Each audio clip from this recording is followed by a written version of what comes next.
कैसे हैं बच्चों? हम आपको आज कराएंगे इम्पोर्टेंट क्वेश्चंस जो बोर्ड एग्जाम की दृष्टि से बहुत ही इम्पोर्टेंट है। उन क्वेश्चन के लिए तैयार कीजिएगा। आशा करते हैं ये बोर्ड एग्जाम में अवश्य क्वेश्चन पूछे जाएंगे। यदि अभी आपको हमारा ये वीडियो पसंद आए तो इस चैनल को सब्सक्राइब भी करें और लाइक भी करें, कमेंट भी करें। शुरू करते हैं हम पहले चैप्टर से, ठोस अवस्था से। देखिएगा, सॉलिड स्टेट यानी कि ठोस अवस्था चैप्टर से हमें कौन कौन से क्वेश्चन पढ़ने हैं। ठोस अवस्था पहले चैप्टर से क्वेश्चन पढ़ना है। सबसे ज्यादा पूछे जाने वाला क्वेश्चन है क्रिस्टलीय ठोस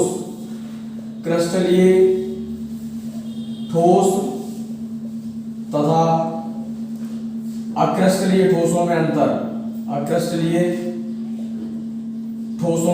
पहला क्वेश्चन हम करेंगे क्रिस्टलीय ठोस तथा अक्रिस्टलीय ठोसों में अंतर। रट लीजिएगा, किसे कहते हैं क्रिस्टलीय ठोस, अक्रिस्टलीय ठोस। तो पहला अंतर अगर आए तो हमारे पास आप लिखेंगे, दो कॉलम बनाएंगे, एक साइड में क्रिस्टलीय ठोस और एक साइड में अक्रिस्टलीय ठोस।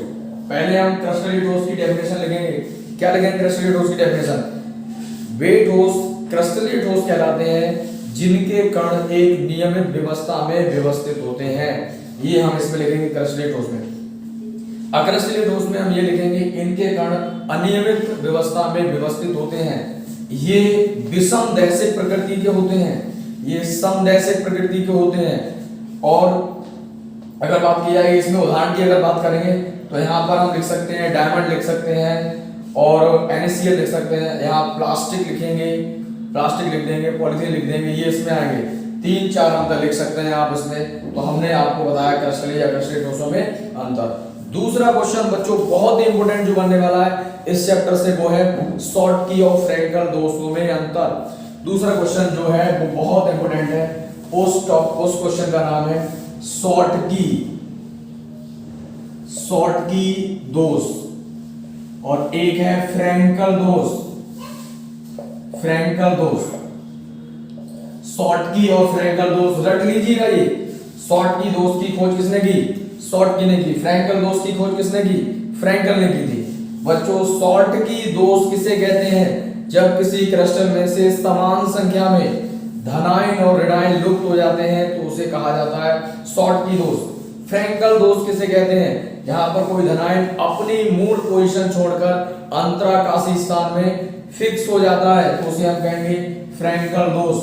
अब शॉर्टकी दोष में दूसरा अंतर, शॉर्टकी दोष में जो क्रिस्टल होगा उसका घनत्व प्रभावित हो जाता है, अर्थात घनत्व क्या हो जाता है? कम हो जाता है। इसमें घनत्व पे कोई प्रभाव नहीं पड़ता। इसमें देखिएगा शॉर्टकी दोष में परावैद्युतांक स्थिरांक क्या होगा? अपरिवर्तित रहता है। इसमें क्या हो जाता है? चेंज हो जाता है। ठीक है, इन दोनों में अगर देखा जाए कॉमन बात तो कॉमन एग्जाम्पल होगा AgBr।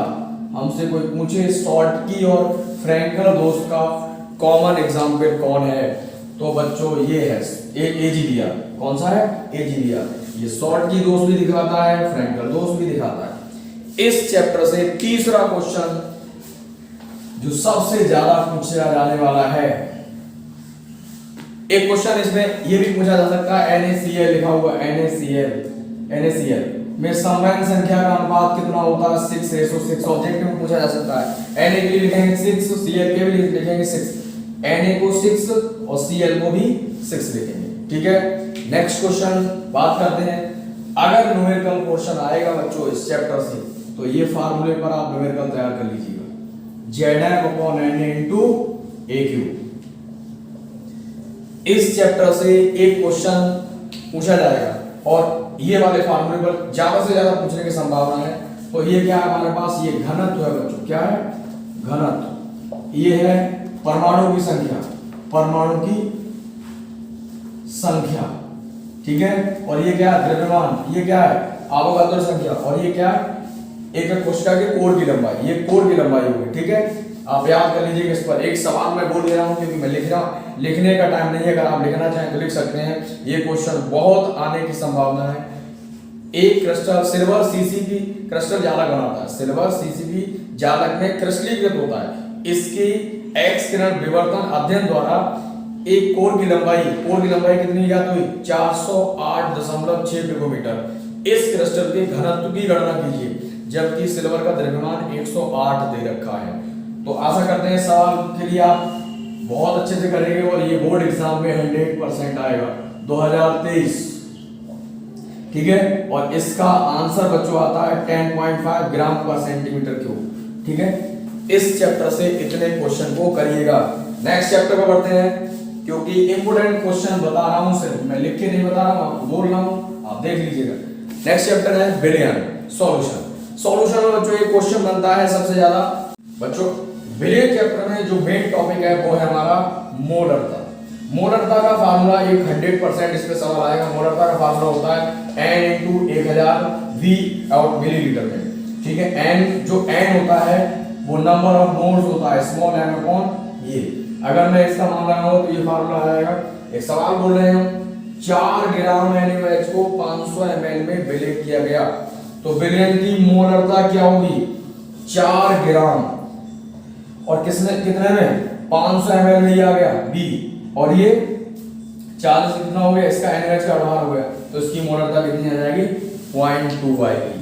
बच्चों नेक्स्ट इस पे सबसे ज्यादा दूसरा क्वेश्चन कौन सा आता है, एक बच्चों आता है सवाल आता है मोल प्रभाज पर सवाल आता है। किस पर आता है, मोल प्रभाज पर। देखिएगा मोल प्रभाज के लिए फार्मूला क्या होगा, इंग्लिश में बोलते हैं mole fraction. Mole fraction, mole fraction को हम x से प्रदर्शित करते हैं बच्चों। हमारे पास ये कोई विलयन है, ठीक है, ये कोई विलयन है, इसमें हमने विलय के मोलों की संख्या कितना बनाया है, स्मॉल n। विलायक के मोल, विलायक के मोल कैपिटल N। कुल मोल कितने होंगे बच्चों इसमें, कुल मोल कितने होंगे n + n, कुल मोल बच्चों। एक बात ध्यान रखिएगा, बोर्ड एग्जाम देने के लिए केमिस्ट्री का पॉजिटिव सोच रखिएगा। किसी भी हालत में नेगेटिव सोच में कोई क्वेश्चन नहीं करना है, पॉजिटिव सोच के ही करना है। और जो भी क्वेश्चन आप करें उसके लिए मेरे हिसाब से आप देखिएगा तो उसे लिखकर जरूर देखें। जितनी भी नेमिंग रिएक्शन है, कोई भी टॉपिक है, आप उसके लिए जरूर करके देखें। लिख के नहीं देखोगे तो वहां पर आप टाइम को मैनेज नहीं कर पाओगे, तो उस क्वेश्चन के लिए लिखना बहुत जरूरी है। आप लिख के देखिएगा जिससे कि वो कम समय में हम सवाल कर दें, और लिखने से गलती नहीं होगी, बिल्कुल गलती होने के चांस खत्म हो जाएंगे। तो देखिए कुल मोल हमारे इतने आ चुके हैं। हम बात कर रहे हैं x के, इसके ये विलय के मोल, तो लिखेंगे विलय का मोल प्रभाज, विलय का मोल प्रभाज, मोल प्रभाज x1 मान लिया हमने। विलय के मोल फार्मूला बना रहा है, विलय के मोल बटे कुल मोल, कुल मोल बच्चों ये है n, और कुल मोल कितने n + n। बच्चों ये किसका मोल प्रभाज आ गया, विलय का मोल प्रभाज। इसी प्रकार से विलायक का मोल प्रभाज x2 डायरेक्ट निकाल रहा हूं बच्चों में, ठीक है। तो विलायक के मोल कितने n/, टोटल मोल ये आ गया, ये विलायक का मोल प्रभाज, ठीक है। विलय का मोल प्रभाज ये होगा, विलायक का मोल प्रभाज ये होगा। अच्छा देखिएगा आगे, अगर हमें कोई क्वेश्चन दिया हुआ है और ये x1 + x2 = 1 होता है, एक सवाल दे रखा है, मान लो ऐसा कोई क्वेश्चन आ सकता है इसमें मोल प्रभाज से संबंधित। 450 ग्राम जल में 5.8 ग्राम एसीटोन को विलय किया गया, दोनों का मोल प्रभाज ज्ञात कीजिए, ऐसा क्वेश्चन कर लेंगे, ठीक है। अगला आता है एक क्वेश्चन और देख लीजिएगा इस चैप्टर से, विलयन चैप्टर से। क्वथनांक का उन्नयन किसे कहते हैं, क्वथनांक का उन्नयन किसे कहते हैं, क्वथनांक का उन्नयन किसे कहते हैं, क्वथनांक के उन्नयन तथा मोलर द्रव्यमान में संबंध स्थापित कीजिए। क्या क्वेश्चन है, क्वथनांक का उन्नयन किसे कहते हैं और किसमें संबंध स्थापित कीजिए, मोलर द्रव्यमान में। तो बच्चों क्वथनांक का उन्नयन किसे कहते हैं, किसी विलयन में किसी अवाष्पीय पदार्थ को मिलाने से उसके क्वथनांक में होने वाली वृद्धि क्या कहलाती है, क्वथनांक का उन्नयन कहलाती है। और क्वथनांक का उन्नयन किसके समानुपाती होता है, मोलर सांद्रता के। अगर डेल्टा टीवी समानुपाती का चिन्ह हटाएंगे, केवी आ जाएगा इनटू एम, तो डेल्टा टीवी बराबर केवी इनटू एम, छोटा डब्ल्यू 1000 बटे एम गुणा डब्ल्यू, और ये रहेगा बच्चों ग्राम में, ये आ जाएगा, ये रिलेशन होगा। ठीक है, ये किस किस में रिलेशन होगा, क्वोथनांक का उन्नयन और मोलर द्रव्यमान में संबंध। ठीक है, अगला आता है हिमांक का अवनमन। वहां पर क्वोथनांक में वृद्धि हो रही थी, यहाँ क्या होगा, हिमांक में कमी आ जाएगी, तो उसे क्या कहेंगे, हिमांक का अवनमन। अब इसके लिए डेरिवेशन, हिमांक में अवनमन तथा मोलर द्रव्यमान में संबंध। हिमांक का अवनमन, हिमांक का अवनमन मोलर द्रव्यमान के समानुपाती होता है। तो देखिएगा डेल्टा टीएफ बराबर केएफ और एम, बच्चों एम का मान लगाएंगे और ये वैल्यू है केएफ और ये छोटा डब्लू 1000 बटे एम गुणा कैपिटल डब्लू इंटू ग्राम।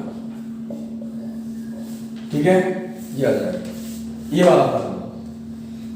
अब एक और सवाल आता है इस चैप्टर से, एक और क्वेश्चन पूछा जाएगा। देखो राउल्ट का नियम याद कर लीजिएगा, राउल्ट का नियम भी याद करिएगा। राउल्ट का नियम, राउल्ट का नियम, राउल्ट का नियम बहुत अच्छे से पढ़िएगा, बहुत बढ़िया करें। आपेक्षिक दाब का अवनमन विलय के मोल प्रभाव के बराबर होता है, ये वाला, ये याद कर लीजिएगा राउल्ट का नियम। और दूसरा क्वेश्चन इसमें परासरण दाब से संबंधित क्वेश्चन करें। परासरण, परासरण, परासरण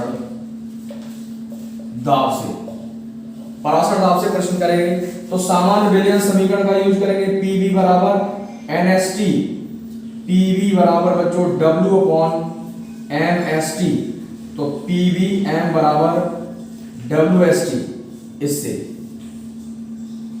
इससे ये परासरण दाब में करवा रहा है। पाई भी लिख लेते हैं, आपको मन में चलना होगा अगर पाई लिख दें तो पाई भी लिख सकते हैं।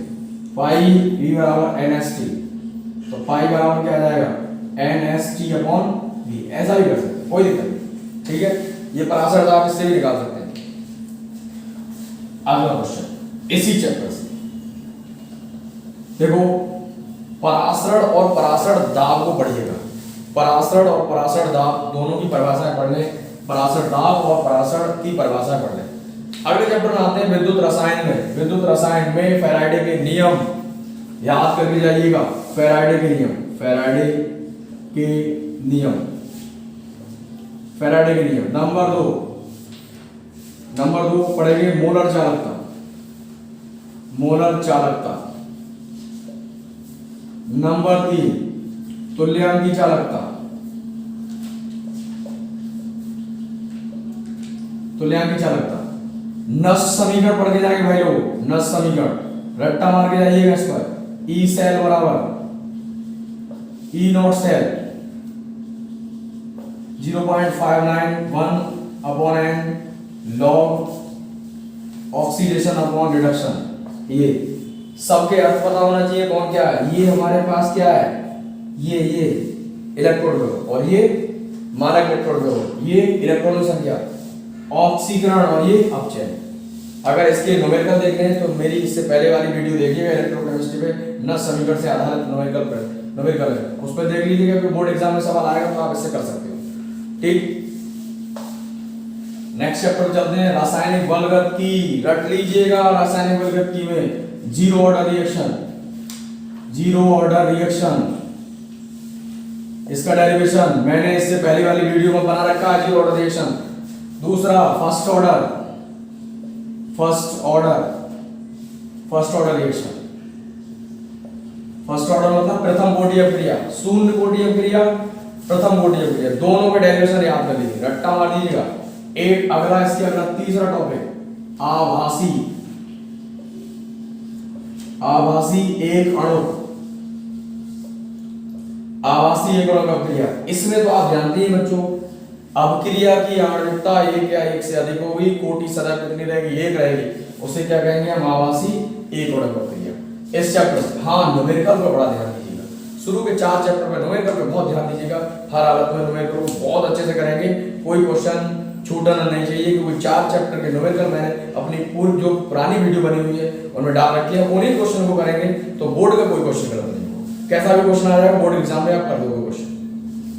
दूसरा, अब इसी में हम आगे बढ़ते हैं नेक्स्ट चैप्टर की ओर। न्यूमेरिकल मैंने इसके करा रखी है, जो मेन टॉपिक है बता रहा हूं। एक टॉपिक इसमें और कर लीजिएगा, औसत वेग इस चैप्टर का, रासायनिक गतिविधि का। अब अगला चैप्टर है हमारा पृष्ठ रसायन। पृष्ठ रसायन में पहला टॉपिक टिंडल प्रभाव। टिंडल प्रभाव रट लीजिएगा। नंबर 2 ब्राउन गति, ब्राउनी गति। नंबर 3 टिंडल प्रभाव हो गया, ब्राउनी गति हो गया। और अपोहन, वैद्युत अपोहन, वैद्युत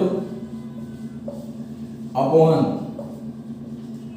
नंबर 5 पहला वैद्युत अपोहन हो गया। फिर अगला देखिएगा हार्डी सुलझे का नियम, हार्डी सुलझे का नियम। नंबर 6 स्वर्ण संख्या। ये टॉपिक एक पॉइंट और भी करेंगे इसमें, हार्डी सुलझे का नियम भी पढ़ लिया, स्वर्ण संख्या, वैद्युत कण संचलन, द्रव स्नेही और द्रवरोधी में अंतर। द्रवरोधी में अंतर, द्रव स्नेही तथा द्रवरोधी में अंतर रट लीजिएगा। ये बढ़िया से इस चैप्टर के टॉपिक करने हैं, मैंने रट लीजिएगा हर हालत में, बहुत अच्छे से कर लीजिएगा। नेक्स्ट चैप्टर है P block element. P block element में लॉन्ग क्वेश्चन बनने की पूरी संभावना और आता भी है। पहला क्वेश्चन याद कर लीजिएगा, पी ब्लॉक में बहुत ही इंपोर्टेंट क्वेश्चन है। पी ब्लॉक एलिमेंट में, पी ब्लॉक एलिमेंट में बहुत इंपोर्टेंट क्वेश्चन है। पहला लॉन्ग क्वेश्चन देखें तो औद्योगिक विधि, औद्योगिक विधि, विधि किसकी? अमोनिया की। या तो क्वेश्चन आएगा औद्योगिक विधि से अमोनिया, या आएगा हैबर विधि से अमोनिया, एक ही बात, ठीक है। और साथ साथ इसमें कहेगा CU डबल प्लस के साथ रिएक्शन कराइएगा, AG के साथ रिएक्शन कराइए। ये रासायनिक गुण इसके जो कॉम्प्लेक्स कंपाउंड बनाने वाले हैं वो बहुत अच्छे से कर लें, रट लें बढ़िया करके हैबर विधि को। इसमें हम ओजोन पढ़ेंगे, ओजोन के बारे में पढ़ेंगे, और नाइट्रिक अम्ल भी पढ़ेंगे। नाइट्रिक अम्ल के क्वेश्चन तैयार करें नौ क्वेश्चन के तौर पे। और एक क्वेश्चन ऐसा कर लें कि जैसे एक क्वेश्चन आता है स्थिति की विवेचना कीजिए। स्थिति की विवेचना, स्थिति की विवेचना, विवेचना क्वेश्चन ऐसे आ सकता है बच्चों, नाइट्रोजन परिवार के तत्वों की आवर्त सारणी में स्थिति की विवेचना कर लीजिएगा। ऑक्सीजन भी आ सकता है, एक करने से ही वो समझ में आ जाएगा। नाइट्रोजन परिवार के तत्वों को क्या लिखो? इनके बाह्यतम कोश का इलेक्ट्रॉनिक विन्यास कैसा होता है? NH2 प्रकार का होता है। ऊपर से नीचे जाने पर किसी भी वर्ग में पॉजिटिव कैरेक्टर इंक्रीज होता चला जाता है। बॉन्ड जो बॉन्ड एंगल होगा वो क्या होगा? अप टू डाउन जाने पर क्या हो जाता है? डिक्रीज हो जाता है, ठीक है। ये सब पॉइंट लिखने हैं। आयन विभव पर क्या प्रभाव पड़ेगा, विद्युत ऋणात्मकता, ये सब आप लिखेंगे इसके बारे में। मैंने पूरा क्वेश्चन लिखवाया है, आप देख लीजिएगा। नेक्स्ट क्वेश्चन बताते हैं इसी में। जैसे कैंसर के उपचार में प्रयोग की जाने वाली गैस का नाम क्या है? हाँ, रेडॉन। क्या है? रेडॉन। इसकी खोज किसने की? डॉर्न ने खोज की। वायुयानों के टायरों में तथा गुब्बारों में भरी जाने वाली गैस कौन सी है? हीलियम, ठीक है। ऐसे क्वेश्चन करेंगे और एक नंबर वाले ऐसे बहुत सारे क्वेश्चन करेंगे। और एक ऐसा आता है कभी कभार ओजोन का एक ऑक्सीकारक गुण और एक अपचायक गुण लिखिए। ऑक्सीकारक गुण लिख देंगे, हाँ, रंगीन कर देती, रंगीन पदार्थों को कैसा कर देती है? रंगीन कर देती है, ये वाला लिख लेंगे। और सल्फ्यूरिक अम्ल का निर्जलीकारक और ऑक्सीकारक, ठीक है, ये गुण कर सकते हो। निर्जलीकारक और ऑक्सीकारक गुण कर सकते हो, ठीक है। अब नेक्स्ट क्वेश्चन, नेक्स्ट चैप्टर बच्चों आगे बढ़ते हैं। पी ब्लॉक के एक नंबर वाले क्वेश्चंस करेंगे। D and F block, D and F block, D and F block element. D and F block element में सबसे पहले बच्चों एक क्वेश्चन आता है। डी एंड एफ ब्लॉक में सबसे पहले एक क्वेश्चन आता है, डी ब्लॉक तत्व क्या है? डी ब्लॉक तत्व क्या है? डी ब्लॉक तत्व क्या है? तत्व क्या है? यह बच्चों आ जाता है संक्रमण तत्व किसे कहते हैं? वे तत्व डी ब्लॉक तत्व कहलाते हैं जिनका इलेक्ट्रॉनिक विन्यास लिखने पर अंतिम इलेक्ट्रॉन किसमें प्रवेश करता है? डी कोश में प्रवेश करता है। इनको आवर्त सारणी में कहां रखा गया? S और P के मध्य रखा गया। इनकी विशेषताएं क्या है? ये परिवर्ती ऑक्सीकरण संख्या प्रदर्शित करते हैं, और उत्प्रेरक के गुण प्रदर्शित करते हैं, कॉम्प्लेक्स कंपाउंड बनाते हैं, ठीक है। और एक भी दो गुण और बहुत सारे गुण लिख सकते हो, तीन चार गुण तो लिखने ही है। अगला इसी में नेक्स्ट डी ब्लॉक तत्व तो अनचुंबकीय गुण को प्रदर्शित करते हैं। सटीक आंसर लिख दो, इनके पास मैक्सिमम क्या होता है, युग्मित इलेक्ट्रॉन की संख्या उपस्थित होती है, इसलिए कैसा प्रदर्शन करते हैं, अनचुंबकीय गुण प्रदर्शन करते हैं। नेक्स्ट बात करते हैं लैंथेनाइड संकुचन एक्टिनाइड संकुचन में अंतर, याद कर लो, रट लो। लैंथेनाइड संकुचन और एक्टिनाइड संकुचन में अंतर, या लैंथेनाइड सीरीज और एक्टिनाइड सीरीज में अंतर। तो लैंथेनाइड सीरीज और एक्टिनाइड सीरीज के बारे में लिख दोगे। हाँ, अगला लैंथेनाइड और एक्टिनाइड, तो लैंथेनाइड सीरीज के बारे में देख लीजिएगा, एक्टिनाइड सीरीज के बारे में। लैंथेनाइड संकुचन कभी अंकुचन नाम से आता है, कभी संकुचन नाम से आता है। लैंथेनाइड संकुचन में समझ लीजिएगा कि बाएं से दाएं जाने पर परमाणु क्रमांक बढ़ने के साथ साथ क्रमांतर रूप से परमाणु त्रिज्या का घटना क्या कहलाता है, लैंथेनाइड संकुचन कहलाता है। सेम एक्टिनाइड से रिलेटेड रहेगा, ठीक है।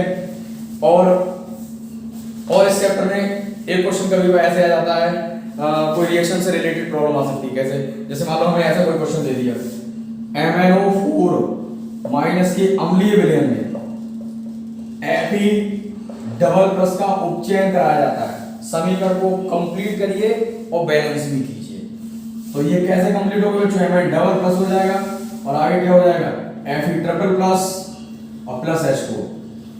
बैलेंस करना है तो अकॉर्डिंग टू 11वीं क्लास में हमने बैलेंस करनी सिखाई है, तो ये भी वीडियो आप पुरानी दे सकते हैं समीकरण संतुलित करने के लिए। समीकरण संतुलित नहीं मैंने पूर्ण कर दी है। नेक्स्ट अब देखिएगा, हम चलते हैं उसमें कोऑर्डिनेशन कंपाउंड में। कोऑर्डिनेशन कंपाउंड में सबसे पहले बात आती है लिगेंड किसे कहते हैं। लिगेंड की बात आप करोगे, लिगेंड मैंने बताया, एक दंती लिगेंड किसे कहते हैं, दो दंती लिगेंड किसे कहते हैं, बहुदंती लिगेंड किसे कहते हैं, कीलेट किसे कहते हैं, ये सब पढ़ेंगे। एक दंती लिगेंड, एक दंती लिगेंड, नंबर 2 द्विदंती, ठीक है, कीलेट। 4 उपसह संयोजन संख्या, उपसह संयोजन संख्या। नंबर 5 वर्णन सिद्धांत,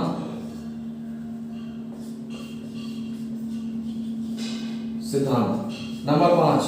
नंबर 6 वर्णन सिद्धांत के बाद संयोजकता बंध सिद्धांत भी पढ़ लीजिएगा, संयोजकता बंध सिद्धांत भी पढ़ लीजिएगा। एक क्वेश्चन मैंने बताया था इसी में, संयोजकता बंध सिद्धांत के आधार पर समझाइए NiCO4 आयन कैसा है, प्रचुंबकीय, जबकि NiCl4 आयन कैसा है, अणुचुंबकीय, परंतु दोनों की आकृति कैसी है, चतुष्फलकीय। इसको एक्सप्लेन करना आना चाहिए। IUPAC भी आते हैं इससे, इस चैप्टर से। IUPAC मैंने इससे पिछली वीडियो में बनाई है, तो वो आप उसको देख लीजिएगा। नेक्स्ट वीडियो मिलते हैं हम आपको नेक्स्ट मतलब ऑर्गेनिक केमिस्ट्री के साथ, ठीक है। तब तक इतने क्वेश्चन तैयार कीजिए।